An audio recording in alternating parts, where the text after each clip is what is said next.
Hi Gemini, welcome po sa ating channel at ito ang inyong Daily Gabay Tarot reading for November 14, 2024. Please be reminded kung naka-resonate kayo, comment down. Kung hindi ko naka-resonate, ibigay niyo po sa iba kasi channel reading po ito. This is for you Gemini ngayong November 14, 2024.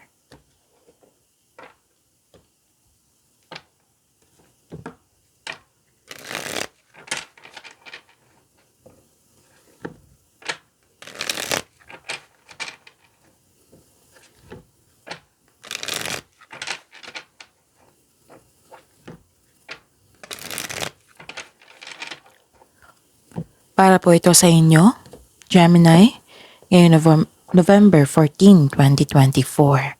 Maraming salamat po sa inyong patuloy na suporta at maraming salamat din po sa mga hindi nag-skip ng ads. Gamitin ang reading na ito bilang gabay lamang sa mga hindi pa nag-subscribe. Subscribe na po kayo at click bell notification para malaman nyo na may bago tayong video. Para sa mga gusto magpa-reading po, may lumabas dyan sa screen nyo ngayon. Panoorin nyo po at sundin ang instruction. Calling the attention sa mga suki ko dito na Gemini, open na po ang inyong monthly gabay tarot reading for November 2024. May 6 months from now reading tayo at love life reading po. So message me Gemini for schedule. Maraming salamat po. Spirits Guide, mga ganap po para kay Gemini. I need 3 cards po, mga ganap, ngayong November 14, 2024.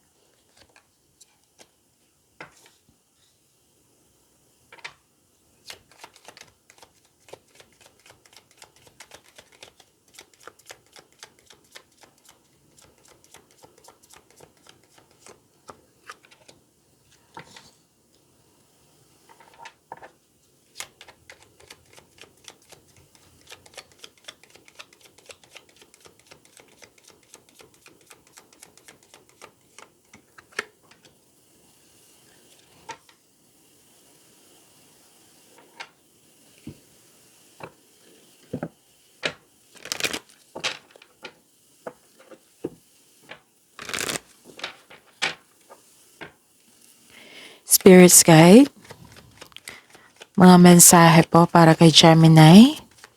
Ngayong November 14, 2024, I need 2 cards po.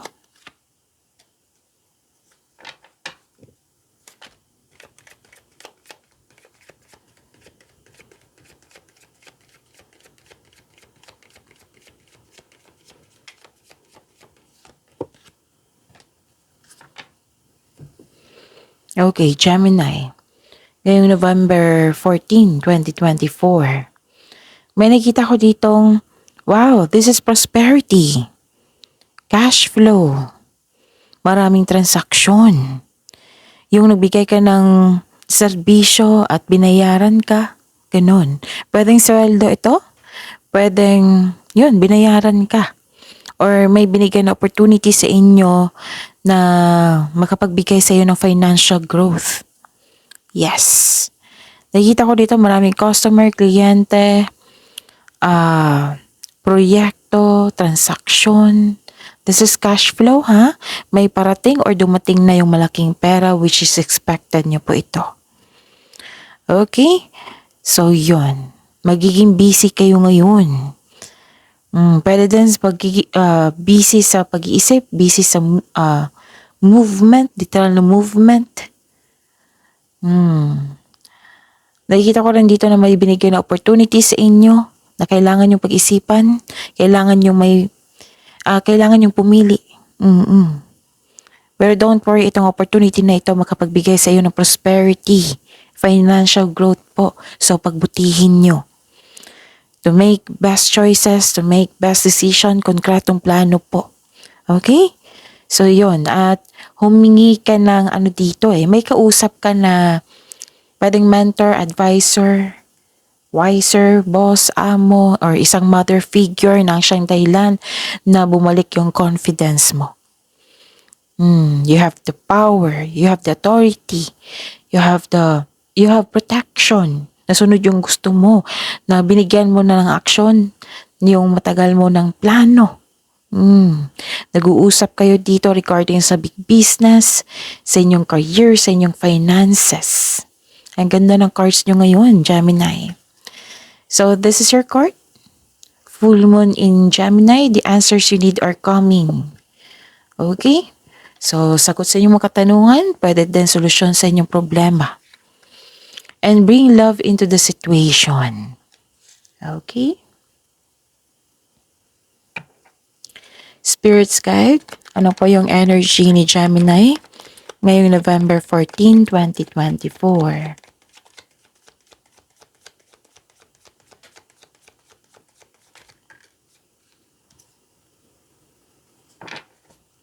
And the clarification of this card po.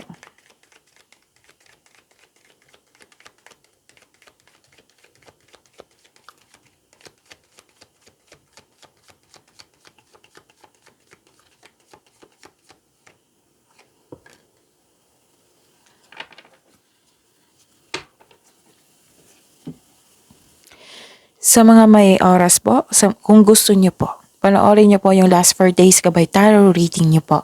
Like for example, napanood niyo ito ngayong November 14, 2024. Panoorin niyo po yung 13, 12, 11, and 10.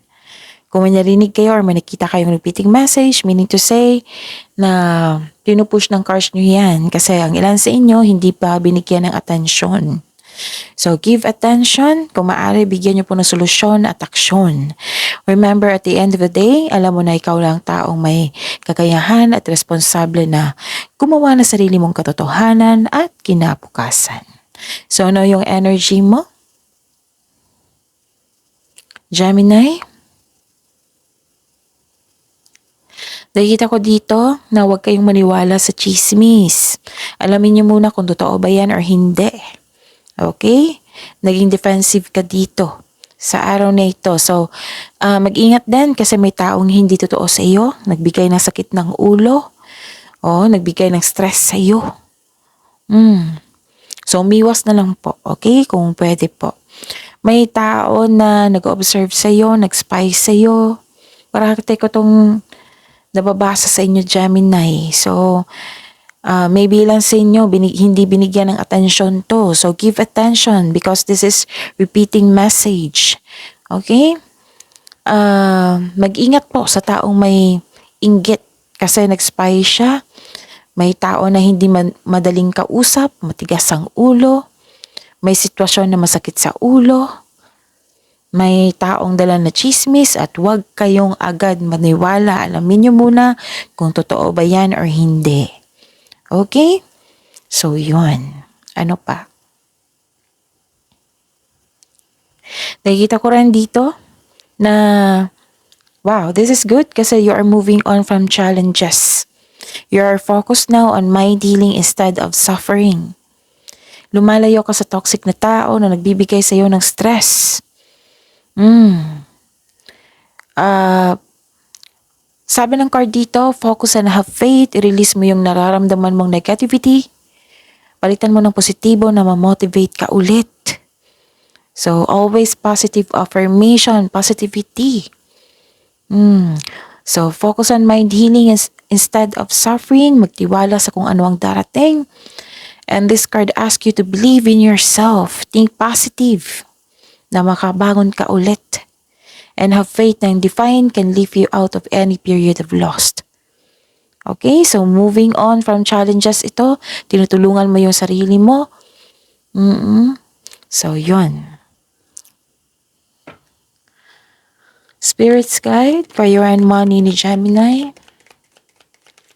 Ngayong November 14, 2024.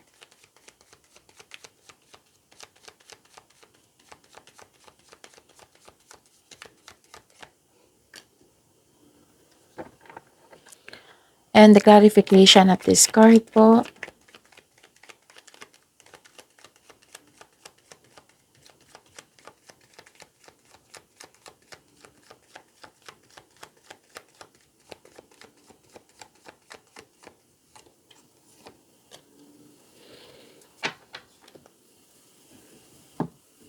Inom muna ako ng tubig. Saglit lang po.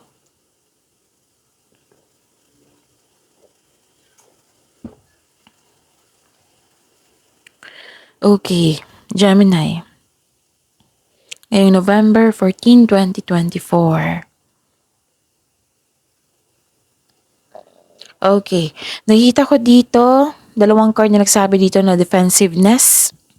Tapos nakikita ko rin dito na nanindigan kayo.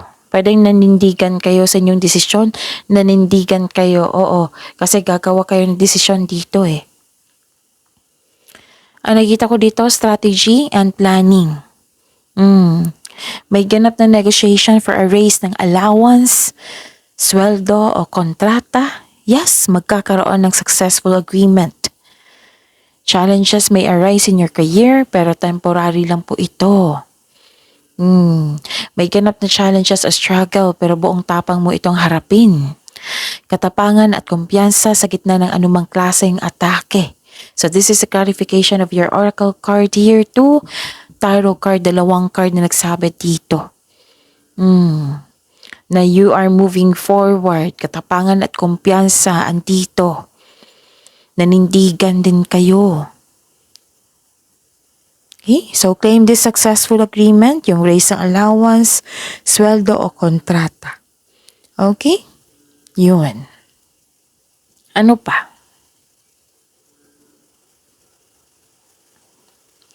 Nakikita ko rin dito, may competition or rivalry. Alam na alam kong ayaw nyo ng kompetisyon. Ayaw nyo ng rivalry. For you, that is distraction. Marami akong kakilalang Gemini na ayaw ng kompetisyon, ayaw ng rivalry. So, dalawang card na po nagsabi dito na conflict. May kompetisyon. Nagkaroon ng struggle. Okay. So, yung sabi ng card nyo dito na yung struggle, ito pala yun. Yung rivalry. Nagkaroon ng struggle or conflict sa workplace mo or nagkaroon ng rivalry with co-workers or sa grupo ng tao dyan. Hindi ka natutuwa. Kahit ako, hindi ako matutuwa. Basta may unhealthy rivalry or competition. So, yon. For you, this is distraction. At dalawang card na po nagsabi dito na may isang tao na hindi totoo sa iyo na malapit lang sa iyo. O malapit lang siya sa iyo, hindi siya totoo sa iyo. So mag-ingat sa kanya. Pwedeng hindi kayo dapat magalit. Okay? Hindi dapat magalit. Protect yourself lang. On guard, tapos put boundaries and limit yourself. Okay? Pero may nakita kong away dito eh. Dahil sa hindi pagsasang-ayon ng isang grupo ng tao. Nakikita ko dito, some of you nagpapatayo ng bahay or structure. Basta unhealthy competition, hindi talaga kayo natutuwa. Parang ginaya yung ano nyo dito, ideas. Like for example yung kaibigan mo, let's say, example to na yung kaibigan mo, alam niyang isang posisyon lang yung available, alam niya na a-apply ka, a-apply din siya. Oo. Yun, yung for example, yung patok sa masa, yung negosyo mo, ginaya din niya. So, yun. Pwede din ginaya yung strategy mo or kinuha niya yung ideas mo. Naiirita ka na hindi ka natutuwa. Ganon. Kasi walang originality yung taong yun. Yung sinusukat niya. Sa tingin ko, mas angat ka sa kanya kasi gusto kanya, gusto siya makipag-competition sa inyo. That is, usually, yan yung mangyayari. Basta, may tao talagang may ugaling ganyan na basta may higit sa kanila. Gusto nilang higitan. Na kahit hindi nakipag-compete yung tao sa kanila, makikipag-compete sila. May tao talagang ganyan. So, habaan natin ang pasensya natin. Kung maaari. Kung pwede, umiwas na lang po. Huwag niyo pong ipaalam sa kaniya What I meant is wag niyong ipaalam sa kanya na yung mga ideas mo. Okay? Kung pwede na wala siyang idea sa yung susunod na hakbang. O susunod na hakbang ng pagkilos, ideas, yun. Kailangan maging misteryoso kayo sa kanya. Oo. Kung pwede. Kung pwede lang po na, kasi this is unhealthy connection. Umiwas na lang po kasi baka magalit kayo or yun nga, may nakita kong away or hindi pagsasang-ayon eh. So yun. Okay, dito na lang tayo mag-focus sa successful agreement. Baka, yun nga, naiingit siya sa'yo kasi may successful agreement, marami kang na-achieve, gano'n. Gusto niya, siya rin. So, hayaan na lang natin. Huwag nyo na lang i-share sa kanya yung ideas or next plan mo, okay? Para hindi ka mairita. Parati mong kasama to eh.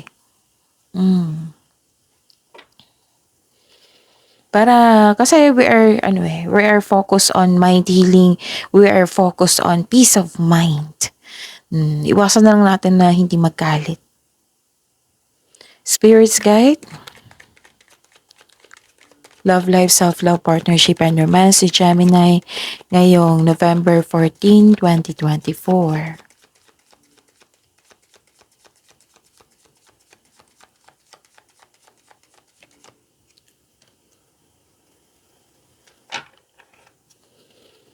And the clarification of this card po,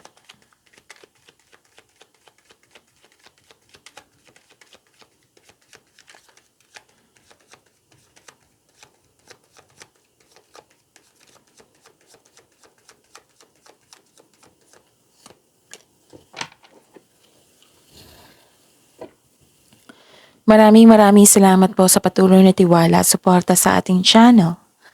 At maraming salamat din po sa mga hindi nag-skip ng ads. Okay, what is this? Wow, granted yung manifestation mo, oh. 2 card na nagsabi dito na may solid beginning. May good news kayong marireceive. Yes. May good news kayong marireceive, oh. Pwedeng good news ito sa napapasukan, like binigyan ka ng sagot sa inyong nililigawan or kakapasok nyo lang sa relasyon. Sagot to eh, sagot. Sagot sa inyong hinintay. Yun nga, sagot sa binigyan ka ng yes sa inyong nililigawan or binigyan mo siya ng oo sa inyong maliligaw. Yung partner mo may offer sa'yo, binigyan mo ng oo. Pwede din itong may nakita kasi akong approval dito eh. Pwedeng scholarship, job, loan, basta yung tinanggap. Kung ano man yung mga in-apply nyo dyan. Okay? May bagong simula dito. Bagong simula, pwedeng pagkakaayos, pwedeng bagong simula sa relasyon. Na lumabas din dito na may kausap ka talaga. Na mentor, wiser, boss, amo. Oo. So, maging bukas ka sa mga advice ng nakakatanda sa iyo. O may well-experienced na sa buhay. Okay?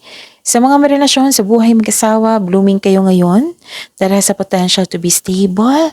Sa mga single po, naging practical ka sa buhay romansa.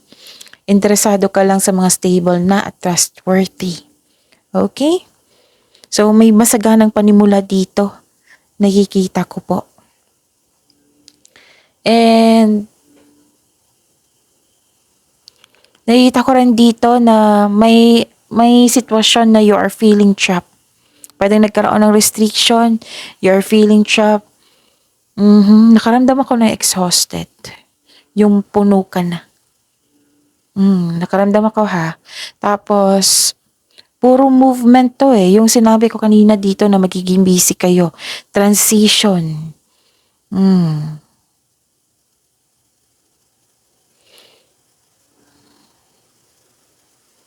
Na-stress ka nga dito. Ang ilan sa inyo na-stress.